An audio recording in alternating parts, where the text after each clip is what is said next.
Iba't ibang kontrabando na naman ang nakumpiska sa New Bilibid Prison sa Muntinlupa. May nadiskubre pang swimming pool sa loob ng kulungan. 5 jail guard naman ang kinasuhan dahil sa pakikipagsubwatan di umano sa mga preso. May-report si John Consulta.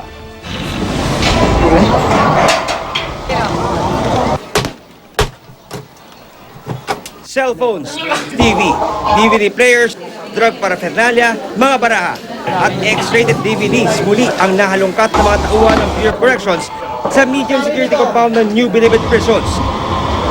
May mga nakita rin mga alagang hayop tulad ng hamster at mga mamahaling isda at aquarium fishes. Pero ang pinaka-pinagtutunan ng pansin ng ikasyam na Oplan Galugan ang mga kubol na hindi pa na-inspeksyon sa mga naunang raid. Sa kubol na ito, aakalain mo salamin lang ang bahaging ito.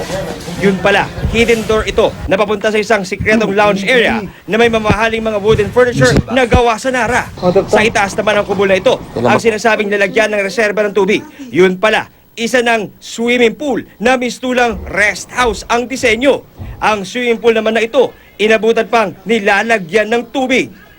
Bukod sa sangkaterbang mga kontrabandong nadiskubring muli sa loob ng NBP Medium Security Compound, ay may nadiskubring bagong modus ang mga mataas na opisyal ng Bucor.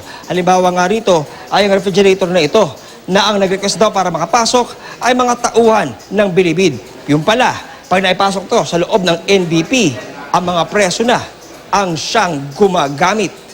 Inaalam na ngayon kung ibinebenta o pinarerenta sa mga preso sa loob ang naturang mga hot appliances. Siguraduhin po namin na mapaparusahan namin kayo. Pasensyahan na lang. Sinampahan na ng kaso ang 5 jail guards ng Bucor na nabuking na nakikipagsabwatan sa mga preso para itago ang mga cellphones, wifi at bluetooth nila sa tuwing nagsasagawa ng raid sa Bilibid. Meron talagang evidence na kasabuatan kasi halata naman dahil lahat naman ng nakita namin doon puro puro hindi nila pag-aari. So, tuloy-tuloy pa rin itong gagawin naming galugan. John Consulta, GMA News.